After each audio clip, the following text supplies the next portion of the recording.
जय हिंद साथियों, मैं बलराज सिंह स्वागत करता हूं आप सभी का आपके बड़े परिवार में। दोस्तों, हम आप सभी को पता है कि हम सब अलजेब्रा तो पढ़ ही रहे हैं, अलजेब्रा तो हम कंप्लीट कर ही रहे हैं मैथ में। दोस्तों, हम चाहते हैं कि आपका हिस्ट्री में जो टाइमलाइन के क्वेश्चन हैं वो न छूटें, क्योंकि दोस्तों आप सभी को पता है कि चाहे सीजन का मेंस हो चाहे प्री हो, अब जीएस का भी रोल बहुत ही बड़ा हो गया है। अब जीएस अगर आप छोड़ते हैं तो आप सिलेक्शन से दूर हो जाएंगे। तो दोस्तों, हम चाह रहे हैं कि हम आपको 2-3 वीडियो ला करके जो मेन जो टाइमलाइंस हैं वो आपको हम बता दें हिस्ट्री में। उसके बाद पॉलिटी में जो इम्पोर्टेंट आर्टिकल्स होंगे वो आपको बता दें कि जो इम्पोर्टेंट टाइप्स हैं वो आपके छूटे ना, क्योंकि ये जो है मेरे दोस्त, अगर भी पेपर में आता है प्रश्न तो डायरेक्ट मेरे दोस्त आपको देखने को ये मिलेंगे। सीधे आपसे टाइमलाइन पूछी जाएगी, सीधे आपसे डेट पूछा जाएगा। तो आप अगर नहीं कर पाएंगे ये बहुत ही बुरी बात होगी, क्योंकि दोस्तों टाइमलाइन बहुत ही इंपॉर्टेंट होता है। हम यहाँ पे हिस्ट्री नहीं पढ़ने वाले हैं, हम यहाँ पे ओनली टाइमलाइन पर फोकस करने वाले हैं और हम टाइमलाइन पे देखेंगे क्या क्या क्वेश्चंस हो सकते हैं जो आएंगे। मेरे दोस्त, आप लोग चिंता बिल्कुल भी मत कीजिएगा कि यहाँ पे सब इंग्लिश में लिखा है, यहाँ पे तो सब इंग्लिश में लिखा है, लेकिन मेरे दोस्त हम आपको हिंदी में भी इसका बताएंगे जरूर। ठीक है दोस्त, इसका डिस्कशन हिंदी में भी किया जाएगा मेरे दोस्त। ठीक है दोस्तों, तो एक बार इसको देख लीजिए, गौर कर लीजिए क्या लिखा है, उसके बाद आपको हम इसके बारे में थोड़ी सी जानकारियां जरूर देना चाहेंगे। थोड़ा थोड़ा बातें हम हैं जो आपको बताना चाहेंगे, और बहुत लंबी वीडियो नहीं जाएगी, क्योंकि जो टाइमलाइन हमने लिखी है तो ये टाइमलाइन 2500 BC से लेकर के हमने 1320 ईस्वी तक की लिखी है। उसके बाद मतलब कि एक वीडियो और होगी और हिस्ट्री में जो इंपॉर्टेंट टाइमलाइंस हैं वो आपके कवर हो जाएंगे। हिस्ट्री तो आपको पूरी करनी ही है, लेकिन इंपॉर्टेंट टाइमलाइंस यानी कि एग्जाम में आप जाते वक्त रास्ते में भी इस वीडियो को देखिए और आपका टाइमलाइन कंप्लीट हो जाए। दोस्तों, हम शुरू करेंगे वीडियो को, देर नहीं करेंगे। तो सबसे पहले आप देख सकते हैं बीसी की बात करेंगे यहाँ से यहाँ तक की। तो दोस्तों सबसे पहले बात करते हैं Indus Valley civilisation. Indus Valley civilisation का अर्थ होता है मेरे दोस्त सिंधु घाटी सभ्यता। सिंधु घाटी सभ्यता, तो सिंधु घाटी सभ्यता की टाइमलाइन क्या है हम ये बात करेंगे। तो दोस्त, सिंधु घाटी सभ्यता जो है वो 2500 BC से 1750 BC तक की है। कब से कब तक? 2500 BC से 1750 BC तक की सिंधु घाटी सभ्यता है। ये कार्बन डेटिंग से भी पता चला है।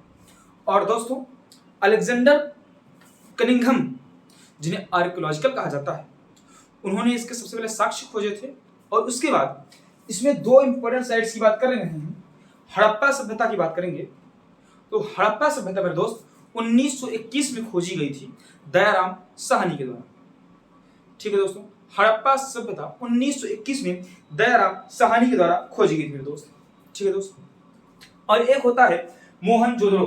तो दोस्तों, हड़प्पा सभ्यता तो 1921 में दयाराम साहनी के द्वारा खोजी गई थी, और हड़प्पा सभ्यता राखालदास बनर्जी के द्वारा खोजी गई थी। राखालदास बनर्जी के द्वारा सन 1922 यानी उसके अगले ही साल खोजी गई थी। दोस्तों, ये रहा इंपॉर्टेंट टाइमलाइन जो हम आपको बता रहे हैं, वो इंडस वैली सिविलाइजेशन हुई। अब बात करते हैं वैदिक सभ्यता यानी वैदिक पीरियड की। ठीक है, वैदिक सिविलाइजेशन, तो इसका टाइमलाइन 1500 BC से 600 BC तक का है। और सबसे पुराना वैदिक सभ्यता में ऋग्वेद का माना जाता है। ठीक है, तो 4 वेद आप सभी को पता होगा। तो हम टाइमलाइन की बात करेंगे तो 1500 से 1600 BC, 1500 से 1600 BC है वैदिक सभ्यता। अब दोस्तों, हम बात करेंगे अगले टाइमलाइन में इंपॉर्टेंट जो होगा वो गौतम बुद्ध के बारे में डिस्कशन करेंगे दोस्तों। और गौतम बुद्ध का जो टाइमलाइन है वो 563 BC से, यानी उनका जन्म से 563 BC और उनकी डेथ 483 BC में है। और गौतम बुद्ध कौन थे ये सब आप लोगों को तो मालूम ही होगा। ठीक है दोस्त, ये हम आपको कल टाइमलाइन के बारे में डिस्कशन कर रहे हैं मेरे दोस्त। ठीक है दोस्तों, अब थोड़ा सा देखिएगा, एक मिनट रुकिएगा। हाँ दोस्तों, देखिएगा, हम बात कर रहे थे गौतम बुद्ध की। तो दोस्तों, गौतम बुद्ध के बचपन का नाम तो आप सभी को मालूम ही होगा। गौतम बुद्ध के बचपन का नाम सिद्धार्थ था, और उनके पिताजी का नाम शुद्धोधन और माता का नाम महामाया। और दोस्तों, आप सभी को पता होगा कि इनकी माता की मृत्यु के बाद इनकी मौसी, जिनका नाम गौतमी था, उन्होंने इनका लालन पालन किया था, और इनकी सबसे पहली फीमेल डिसाइपल भी वही हुई है। ठीक है दोस्तों, और इनकी 16 वर्ष की उम्र में शादी भी हो गई थी, आप सभी को पता होगा। इनके सारथी का नाम चन्ना और घोड़े का नाम कंथक था। आप सभी को ये चीजें पता होगी, लेकिन हम दोस्तों यहाँ पर केवल और केवल टाइमलाइन की बात कर रहे हैं। तो इसका टाइमलाइन आप याद रखिएगा 563 बीसी से 483 बीसी है। उसके बाद में दोस्त हम महावीर स्वामी के जन्म की बात करेंगे। महावीर स्वामी के जन्म की बात करेंगे तो महावीर स्वामी आप सभी को पता है जैन धर्म के 24वें तीर्थंकर के रूप में जाने जाते हैं। ठीक है दोस्त, इनका जो टाइमलाइन है 540 बीसी से लेकर के 468 बीसी तक का है। 563 बीसी से 468 बीसी तक का टाइमलाइन है महावीर स्वामी का। अब दोस्तों यहाँ पे बात हमारी हो गई इंडस वैली सिविलाइजेशन, सिंधु घाटी सभ्यता की, वैदिक सिविलाइजेशन की, वैदिक सभ्यता की, गौतम बुद्ध के जन्म की और महावीर स्वामी के जन्म की। अब दोस्तों अगला जो बात आई है 327 से 326 बीसी की बात कर रहे हैं, तो वहां पे दोस्तों अलेक्जेंडर का जो है वो इन्वेंशन हुआ, यानी जो अलेक्जेंडर है उन्होंने आक्रमण किया। ठीक है दोस्त, अलेक्जेंडर का आक्रमण कब होता है? 327 से 326 बीसी में अलेक्जेंडर का आक्रमण होता है। ठीक है दोस्तों, अब दोस्तों देखिएगा, और उसके बाद अलेक्जेंडर और पोरस के बीच में एक युद्ध लड़ा जाता है। अलेक्जेंडर और पोरस के बीच में एक युद्ध लड़ा जाता है, जिस युद्ध का नाम है बैटल ऑफ वितस्ता। अलेक्जेंडर और पोरस के बीच में एक युद्ध लड़ा जाता है, बैटल ऑफ वितस्ता, जिसमें अलेक्जेंडर ने पोरस को हरा दिया है। अब बात करेंगे 328 से 298 का काल। तो भाई घनानंद को मार करके, चाणक्य की मदद से घनानंद को मार करके अब जो राज्याभिषेक हो गया है वो चंद्रगुप्त का हो गया है। किसका हो गया दोस्त? चंद्रगुप्त का। ये काल जो है 328 बीसी से 298 बीसी तक का है। और दोस्तों 305 बीसी में चंद्रगुप्त ने सेलुकस निकेटर को हरा दिया था और उनकी पुत्री से शादी कर लिया था। ये सभी आपको पता होगा, हम टाइमलाइन की बात कर रहे हैं मेरे दोस्त। उसके बाद 298 से 272 ईसा पूर्व की बात करें तो बिंदुसार का कार्यकाल होता है। तो बिंदुसार का कार्यकाल 298 से 272 बीसी तक का है। अब 272 बीसी में बिंदुसार की मृत्यु हो जाती है।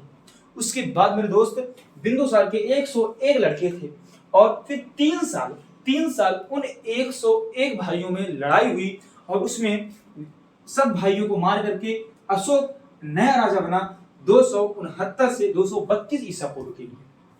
अशोक का राज्याभिषेक हो गया है और इसने अपने सारे भाइयों को मार दिया है। अब दोस्त 145 से 101 ईसा पूर्व एलोरा का क्षेत्र चोल राजा की बात करते हैं। उसके बाद सुंग वंश, ये लिखा गया सुंग डायनेस्टी, ये सुंग वंश का कार्यकाल 185 ईसा पूर्व से 72 ईसा पूर्व तक का कार्यकाल है। उसके बाद मेरे दोस्त आगे बढ़ेंगे तो 185 से 72 ईसा पूर्व तक की बात हो गई सुंग वंश की। अब 57 ईसा पूर्व में 57 ईसा पूर्व में विक्रम संवत चलाया गया। क्या चलाया गया मेरे दोस्त? विक्रम संवत। और किसके द्वारा? तो विक्रमादित्य के द्वारा 57 बीसी में विक्रम संवत चलाया जाता है। फिर 72 ईसा पूर्व से 28 ईसा पूर्व तक कनौ वंश राज करता है। ये आपके इंपॉर्टेंट हो गए जो ईसा पूर्व के हैं। अब मेरे दोस्त हम बात करेंगे 78 ईस्वी में आ गए हैं हम, और 78 ईस्वी में कनिष्क जो कि कुषाण वंश का राजा था, कनिष्क, इसने शक संवत चलाया था। और 120 में दोस्तों कनिष्क का कोरोनेशन यानी कि कनिष्क का राज अभिषेक हुआ। और दोस्त 319 से 550 बीसी जो होता है वो दोस्तों वो गुप्ता काल का होता है। गुप्ता युग यहां से शुरू होता है, गुप्त काल स्टार्ट होता है 319 बीसी से, सॉरी बीसी नहीं, 319 ईस्वी से और 550 ईस्वी तक, और जिसे भारतीय इतिहास का पहला गोल्डन एरा, पहला स्वर्णिम काल माना जाता है। भारतीय इतिहास का पूछेगा प्रथम स्वर्णिम काल, तो आप बताएंगे भारतीय इतिहास का प्रथम स्वर्णिम काल गुप्ता वंश, गुप्ता युग है, और गुप्ता युग 319 से 550 ईस्वी तक का है। उसके बाद मेरे दोस्त 319 ईस्वी में चंद्रगुप्त मौर्य बनता है राजा, और 335 ईस्वी में समुद्रगुप्त, 335 ईस्वी में समुद्रगुप्त। और मेरे दोस्त अब इंपॉर्टेंट आएगा चंद्रगुप्त द्वितीय के बारे में। तो दोस्तों चंद्रगुप्त द्वितीय का जो राज्याभिषेक है वो 380 ईस्वी में होता है, 380 एडी में होता है। किसका? चंद्रगुप्त द्वितीय का। उसके बाद दोस्तों 399 एडी में 399 एडी में चंद्रगुप्त द्वितीय के दरबार में 399 एडी में चंद्रगुप्त द्वितीय के दरबार में चीनी यात्री फाहियान का आक्रमण आता है। आपसे पूछा जाता है चीनी यात्रियों का क्रम। तो चीनी यात्री में सबसे पहले फाहियान आया है, फिर हर्षवर्धन के काल में ह्वेनसांग आया है। ठीक है दोस्तों, तो यहाँ पे बात करते हैं। तो 399 एडी में फाहियान आया था, फिर ह्वेनसांग आया है, फिर इत्सिंग आएगा, फिर हुइंगसुंग आएगा, हुइंगयुंग। ठीक है, तो 399 एडी में फाहियान आता है चंद्रगुप्त द्वितीय के राज दरबार में और वो 15 साल भारत में रुकता है। आगे बढ़े मेरे दोस्त। तो 413 से 454 एडी का जो काल है वो कुमारगुप्त का है और फिर 454 एडी से 467 तक का समुद्रगुप्त का कार्यकाल है। दोस्तों हम यहाँ पर टाइमलाइन की बात कर रहे हैं, ना कि पूरी हिस्ट्री की जानकारी ले रहे हैं। तो जो इंपॉर्टेंट टाइमलाइन है हम यहाँ पे आपको चंद्रगुप्त कौन था, क्या था, कैसे था, क्या क्या किया, ये बात नहीं कर रहे हैं। हम तो यहाँ पे इंपॉर्टेंट डेट्स पढ़ने आए हैं। अब दोस्तों आगे बढ़ते हैं। तो 467 ईस्वी तक चंद्रगुप्त के बाद समुद्रगुप्त आता है, कुमारगुप्त, फिर स्कंदगुप्त होता है। ठीक है, अब आगे बढ़ते हैं। तो 606 से 647 तक। अब हम दोस्तों ईस्वी की बात कर रहे हैं पूरी। तो 606 से 647 तक हर्षवर्धन का कार्यकाल होता है और हर्षवर्धन के ही कार्यकाल में 629 से 645 ईस्वी के बीच ह्वेनसांग आता है चीन से। लिखा है ह्वेनसांग केम, ह्वेनसांग आया किसके दरबार में, हर्षवर्धन के दरबार में। और आपसे ये जरूर पूछा जाएगा कि फाहियान किसके दरबार में आया, आप कहेंगे चंद्रगुप्त द्वितीय के दरबार में आया था।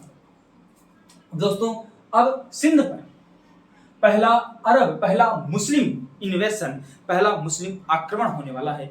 और पहला मुस्लिम आक्रमण जो है वो 712 एडी में 712 ईस्वी में होता है। और पहला मुस्लिम इन्वेंशन किसके द्वारा किया गया, फर्स्ट अरब इन्वेंशन, पहला अरब आक्रमण किसके द्वारा किया गया, तो वो था मोहम्मद बिन कासिम। कौन था मेरे दोस्त, मोहम्मद बिन कासिम। आगे बढ़ते हैं दोस्त।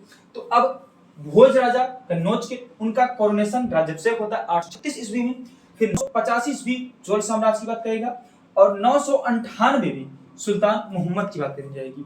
कब, 998 में। अब हम बात करते हैं दोस्तों मोहम्मद गजनी। जो मोहम्मद गजनी आप सभी को पता है कि भारत पर 17 बार आक्रमण करता है और वो मोहम्मद गजनी अब आ चुका है 1001 ईस्वी में। इसने भारत पर अपना पहला आक्रमण किया है मोहम्मद गजनी। उसके बाद दोस्तों जब मोहम्मद गजनी ने भारत पर आक्रमण किया तो उस समय पंजाब के शासक जयपाल को हराया था और वही जो लड़ाई हुई उसे एक नाम दिया जाता है फर्स्ट बैटल ऑफ वहिंद। वहिंद की प्रथम लड़ाई कब हुई थी, 1001 में जयपाल और मोहम्मद गजनवी की बीच। अब दोस्त 1001 में इसका पहला इन्वेंशन हुआ, पहला आक्रमण हुआ और 17 बार आक्रमण किया। उसमें से 1025 ईस्वी का आपसे जरूर पूछा जाएगा पेपर में। 1025 में सोमनाथ की लूट की गई और ये मोहम्मद गजनी के द्वारा की गई और ये उसका भारत पर 16वां आक्रमण था। लूटपाट की उम्मीद से आता था और ये उसका 16वां आक्रमण था। ठीक है दोस्त। अब दोस्तों अब 1191 अब मोहम्मद गोरी आ चुका है। इसका मतलब तो मोहम्मद गोरी के रहते हुए 1191 में तराइन का प्रथम युद्ध लड़ा जाता है मोहम्मद गोरी और पृथ्वीराज तृतीय यानी राय पिथौरा के बीच में, जिसमें राय पिथौरा यानी पृथ्वीराज तृतीय विजयी होता है। फिर 1192 में जयचंद की मदद से मोहम्मद गोरी जीत जाता है और पृथ्वीराज तृतीय हार जाते हैं और उन्हें वहां मार दिया जाता है। और दोस्तों तो जो जयचंद की मदद से लड़ाई लड़ी गई उसे का नाम दिया गया तराइन का द्वितीय युद्ध और जो लड़ा गया 1192 में। तो दोस्तों कहते हैं ना अगर आप अपने के नहीं हुए तो कोई आपका भी नहीं होगा। तो दोस्तों जयचंद ने पिथौरा यानी पृथ्वीराज तृतीय का साथ न देकर के मोहम्मद गोरी का साथ दिया था 1192 में और वहां पे मोहम्मद गोरी विजयी हुआ। तो दोस्तों इसी के चलते जैसे कि मैंने कहा अगर आप अपने के नहीं हुए तो दूसरा आपका जरूर नहीं होगा। तो 1194 में बैटल ऑफ चंदावर लड़ा गया जो कि जयचंद के बीच में और मोहम्मद गोरी के बीच में लड़ा गया। वहां मोहम्मद गोरी ने जयचंद को हरा दिया। तो दोस्ती भी उतनी ही रखिए जितना। फिर दोस्तों 1206 से 1290 के बीच में हम स्लेव डायनेस्टी की बात कर रहे हैं और उस स्लेव डायनेस्टी में सबसे पहला कुतुबुद्दीन आता है और 1210 ईस्वी में कुतुबुद्दीन ऐबक की मृत्यु हो जाती है। मोहम्मद गोरी तो चला गया और सब कुछ दे किसको गया? कुतुबुद्दीन ऐबक को। इन्होंने क्या क्या बनाया, अढ़ाई का झोपड़ा बनवाया, क्या बनवाया, वो सब हम बात नहीं कर रहे हैं मेरे दोस्तों। कुतुबुद्दीन ऐबक ने क्या किया, इनकी गुरु कौन थे, ये सब कोई बातें नहीं कर रहे हैं। केवल हम मेन पॉइंट की बात कर रहे हैं। बहुत लंबा वीडियो हम नहीं ले जाना चाहते। 1210 में भैया कुतुबुद्दीन ऐबक की मृत्यु हो जाती है। इसके बाद जो आते हैं इंपॉर्टेंट नहीं है, इंपॉर्टेंट देख रहे हैं हम। फिर 1221 ईस्वी में मंगोलों का आक्रमण होता है और पहला मंगोलों का आक्रमण कब हुआ? तो कहोगे 1221 ईस्वी में। और ये किसके द्वारा किया गया? कहोगे भैया ये तो किया गया चंगेज खान के द्वारा। मैंने तो कुछ बोल भी दिया।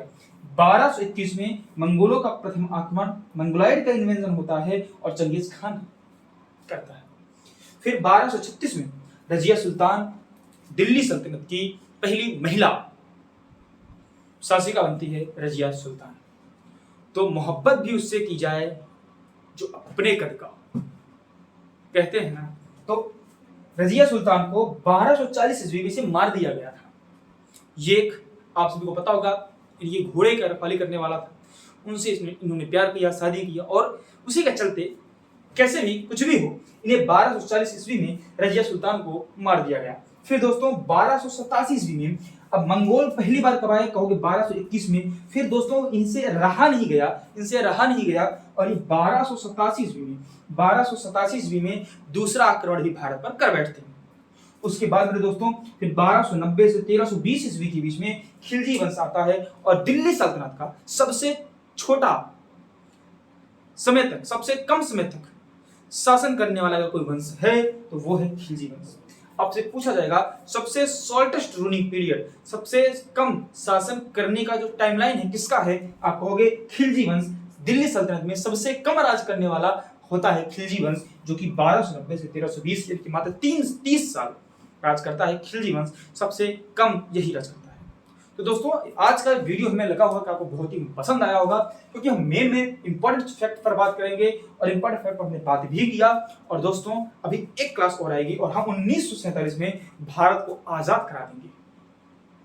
तो हमने इतिहास नहीं पढ़ा, हमने कुछ इंपॉर्टेंट टाइमलाइंस देखे और ये इंपॉर्टेंट टाइमलाइंस आपके लिए कितने जरूरी हो सकते हैं, कितने इंपॉर्टेंट हो सकते हैं, वो हमने आपको दिखाया।